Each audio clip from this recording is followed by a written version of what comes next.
जागा आहोत ना। मी काय घोषणा देईल त्याला फक्त प्रतिसाद आपण मोठ्या आवाजात द्या। जरा पिंपरी चिंचवडचा आवाज किती मोठा आहे जरा बघूया। पवार साहेब आप आगे बढ़ो। नाही नाही आवाज कमी। एकदा हात वर करून असा आवाज दणदणीत त्या ठिकाणी आला पाहिजे। तो इतका घुमला पाहिजे, इतका घुमला पाहिजे। उद्याच्या दिवशी ज्यांची कोणाची सभा असेल त्या सभेमध्ये सुद्धा फक्त पवार साहेबांचाच आवाज हा त्या ठिकाणी ऐकू आला पाहिजे। पवार साहेब आप आगे बढ़ो। रामकृष्ण हरी, रामकृष्ण हरी। आज विजयी संकल्प मेळावा पिंपरी चिंचवड व तसंच भोसरी या भागातल्या सर्व स्वाभिमानी नागरिकांसाठी तसंच कार्यकर्त्यांसाठी या ठिकाणी आयोजित केला गेला आणि या कार्यक्रमासाठी आवर्जून आपल्या सर्वांना भेटण्यासाठी संवाद साधण्यासाठी आपल्या सर्वांचे नेते आदरणीय शरदचंद्रजी पवार साहेब ज्यांच्या मार्गदर्शनाखाली आम्ही सर्व आमदार हे काम करतो असे आमचे मार्गदर्शक जयंत पाटील साहेब ज्यांचा आवाज आणि ज्यांचं भाषण हे महाराष्ट्रातल्या कानाकोपऱ्यामध्ये एक विचार घेऊन जात असतं असे आपल्या सर्वांचे लोकप्रिय खासदार अमोलजी कोल्हे साहेब, ज्येष्ठ नेते श्रीनिवास पाटील साहेब, इथं उपस्थित असणारे माजी मंत्री माधवरावजी कन्नडकर तसंच सुप्रियाताई सुळे तात्या असतील ज्यांनी ऐतिहासिक विजय असा करून दाखवला असा बजरंग बाप्पा सोनवणे, इथं उपस्थित असणारे रविकांतजी वरपे, मेहबूबजी शेख, सुनीलजी गव्हाणे, विकासजी लवांडे, आजमबाई पानसरे ज्येष्ठ नेते तसंच तुषारभाऊ कामठे, त्याच्याच बरोबर ज्यांचं आता दणदणीत असं भाषण झालं असं अजितभाऊ गव्हाणे, सुमनताई पवळे, सुलक्षणाताई, शामरावभाऊ वाल्लेकर, मधुकरभाऊ चिंचवडे तसंच दत्ताभाऊ वागेरे, शंकरराव असतील, हनुमंतभाऊ भोसले असतील, देवेंद्रभाऊ तायडे, संदीपभाऊ बेडसे, उमेशजी पाटील, मयूर जाधव, गणेशराव उपस्थित सर्व पदाधिकारी कार्यकर्ते तसंच आदरणीय पवार साहेबांकडे बघून विचाराकडे बघून आपल्या पार्टीला ताकद देण्यासाठी आपल्याबरोबर आलेले सर्व पदाधिकारी नगरसेवक ज्याच्यामध्ये विशालभाऊ काळभोर, विशालभाऊ वाकडकर तसंच राहुलदादा भोसले, समीर भाऊ असतील, वैशालीताई असतील, गीताताई असतील, विनयाताई, संगीताताई, रवींद्रभाऊ सोनवणे, संजय भाऊ असतील, वसंतराव बोराटे असतील, यश असेल, अनुराधाताई, चंद्रकांत भाऊ, धनंजय भाऊ भालेकर, निवृत्तीभाऊ शिंदे, तानाजीभाऊ खाडे तसंच गवळी भाऊ, वैशालीताई, शुभांगीताई, मंदाताई तसंच शिंदे भाऊ असतील, घनश्याम भाऊ असतील, संजय भाऊ असतील, विनायक भाऊ, तौफिक भाऊ शेख, सर्वच मान्यवर पदाधिकारी इथं उपस्थित असणारे सर्व पत्रकार व आदरणीय पवार साहेबांना ऐकण्यासाठी इथं उपस्थित असणारे या भागातून व तसंच महाराष्ट्रातल्या कानाकोपऱ्यातून आलेले सर्व महाराष्ट्राचे स्वाभिमानी नागरिक।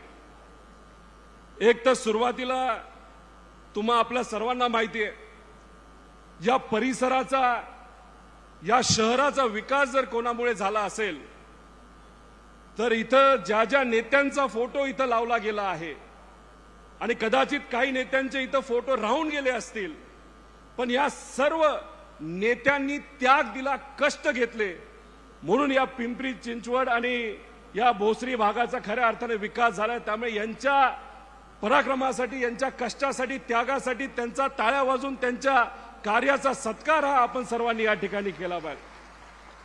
हे जे मागे बसलेले सर्व पदाधिकारी कार्यकर्ते केस पांढरे झालेत पण कशामुळे तर या परिसराचा विकास व्हावा, आदरणीय पवार साहेबांना ताकद देता यावी यासाठी हे सर्व या भागातले या परिसरातले राहणारे सर्व मान्यवर यांचा सुद्धा टाळ्या वाजून यांचा सत्कार या ठिकाणी आपण सर्वांनी केला पाहिजे।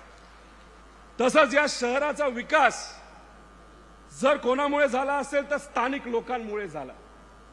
तसंच इथं असणारे जे सर्व स्थानिक लोक आहेत यांचं मन फार मोठं आहे.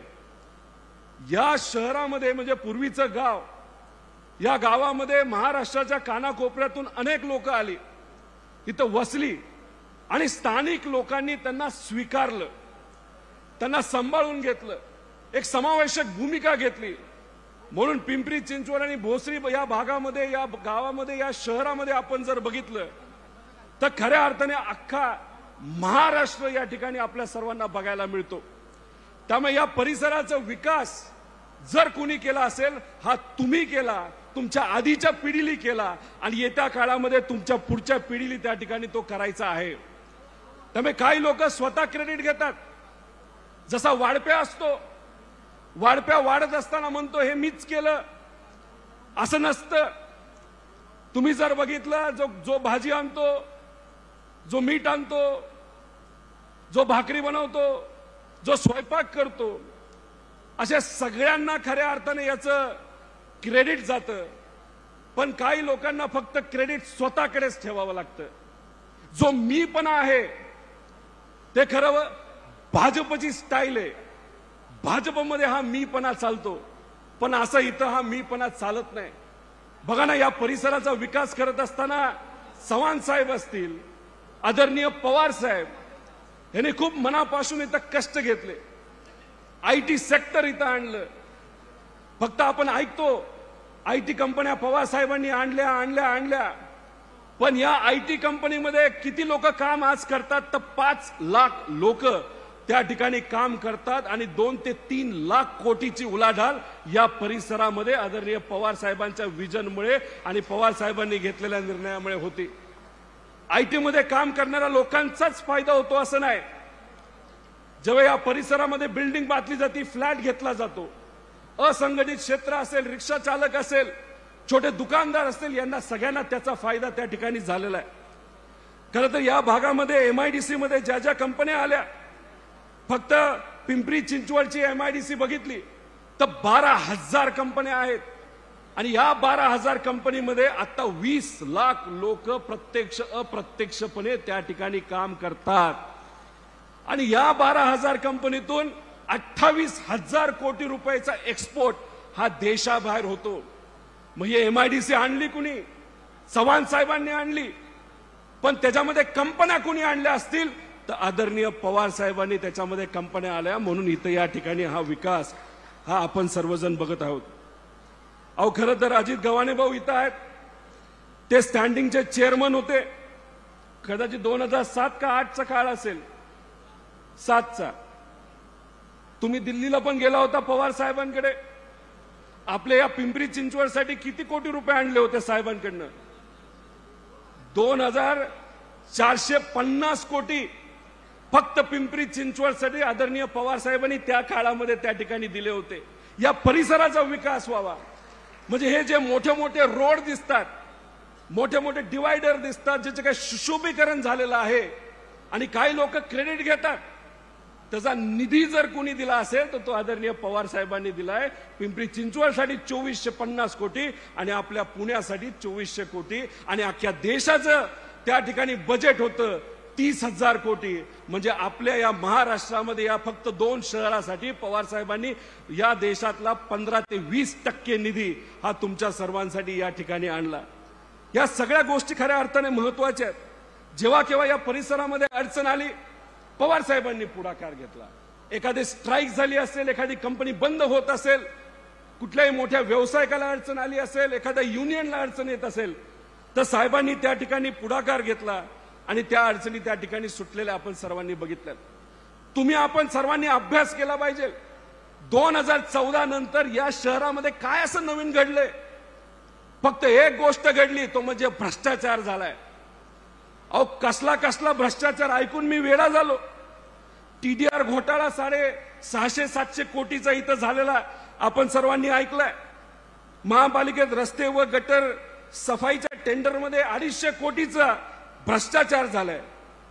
तसंच पिंपरी चिंचवड जॅकवेल त्याच्यामध्ये 150 कोटीचा, पिंपरी चिंचवड पालिकेत YCM रुग्णालयामध्ये लॉन्ड्री मशीन घेण्यासाठी भ्रष्टाचार तिथं झालाय. अहो, एक कोटीचा कुत्र्यांचं ऑपरेशन करण्यासाठी सुद्धा तिथं भ्रष्टाचार झालाय. म्हणजे या दोन्ही शहरामध्ये काही नेत्यांनी ही दोन्ही शहरं वाटून घेतली. हे शहर तू बघ, हे शहर मी बघतो. कुठलाही कॉन्ट्रॅक्ट असेल तो आपणच करू, आपल्याच ठराविक काही मलिदा गँगच्या लोकांना आपण मोठं करू. आणि याच्यामध्ये काय झालं, 3च लोक टेंडर भरणार, तेच लोक ते टेंडर घेणार. 100 रुपयाचं टेंडर 150 रुपयाला जाणार. आणि मग वरती जो काय 70-80 रुपयाचा जो मलिदा आहे तो तुमच्या सर्वांच्या हिताचा जे काय पैसा आहे तो पैसा कोणाच्या घरामध्ये गेला तर काही नेत्यांच्या घरामध्ये गेला. मी तुम्हाला या ठिकाणी विचारतो, आता वेळ आलेली आहे बदल घडून आणण्याची. तो बदल घडून आणण्यासाठी तुम्ही पुढाकार घेणार का? अरे एवढासा आवाज घेतल्यानंतर पुढाकार कसं वाचायचं? घेणार का पुढाकार? अजून जोरात आवाज, पुढाकार घेणार का? हे बघा, जयंत पाटील साहेब असतील, आमच्यासारखे कार्यकर्ते असतील, हे सर्व खासदार असतील, यांनी ठरवलंय येत्या डिसेंबरमध्ये पवार साहेबांचा 85वा वाढदिवस आहे. त्यामुळे आमदार हे किती आले पाहिजे? आपण 90 सीट लढू का 85 लढू? कमीत कमी 85 आमदार हे आलेच पाहिजे असा विचार हा त्या ठिकाणी आम्ही सर्वांनी मनामध्ये ठेवलाय. आणि मग महाविकास आघाडीचे इतर जे सर्व घटक पक्ष आहेत त्यांचा तो असेलच.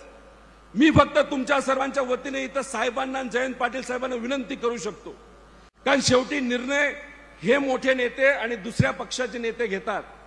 पिंपरी चिंचवड आणि भोसरी हे तिन्ही विधानसभा हे आपल्या पक्षाकडे यावं यासाठी यांनी प्रयत्न करावे अशी मागणी या ठिकाणी तुमच्या सर्वांच्या वतीने करतो.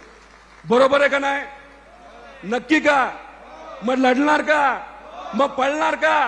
अहो पुढे पैसा आहे, मग काय करणार? लोकसभेत दाखवून दिलं ना पैशाची काय किंमत आहे.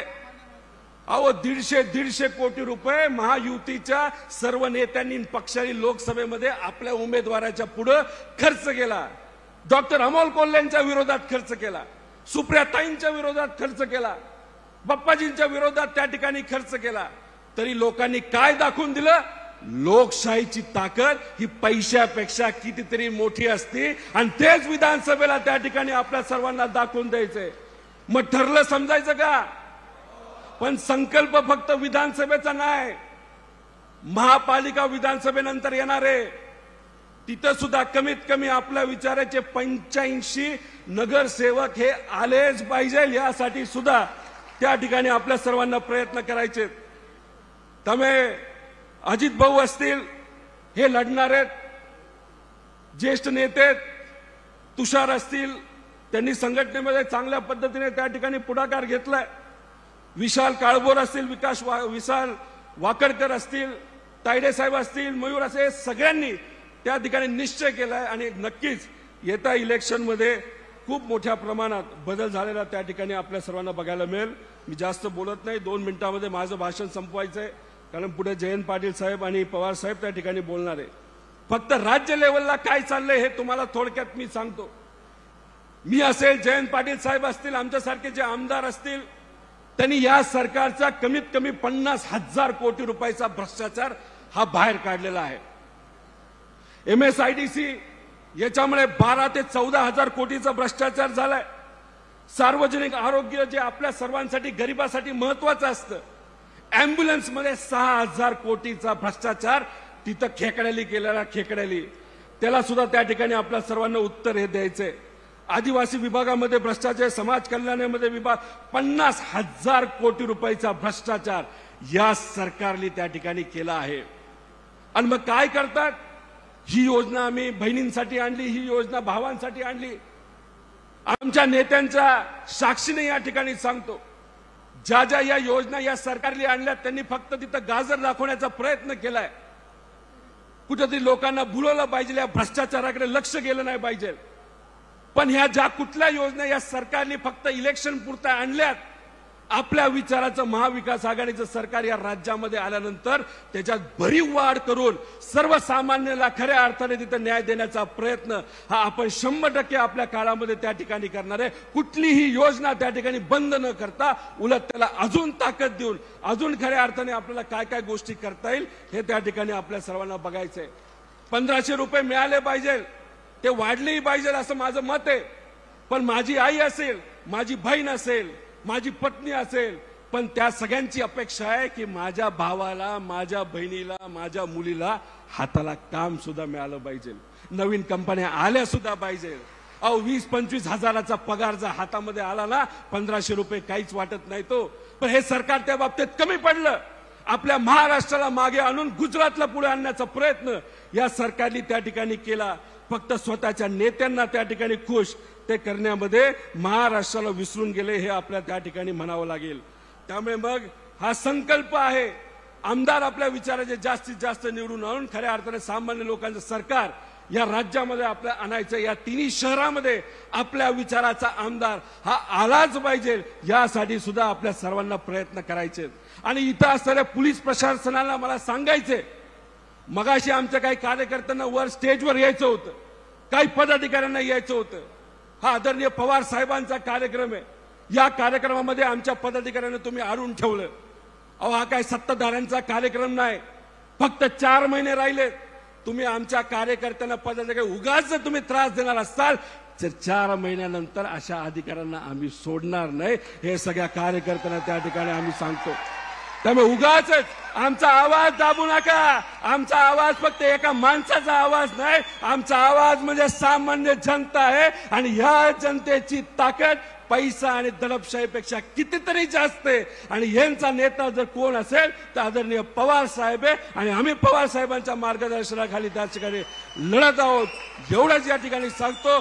सगळ्या जे माजी नगरसेवक आहेत, आजी नगरसेवक आहेत, त्यांचं मी अभिनंदन करतो की तुम्ही योग्य असा निर्णय त्या ठिकाणी केला.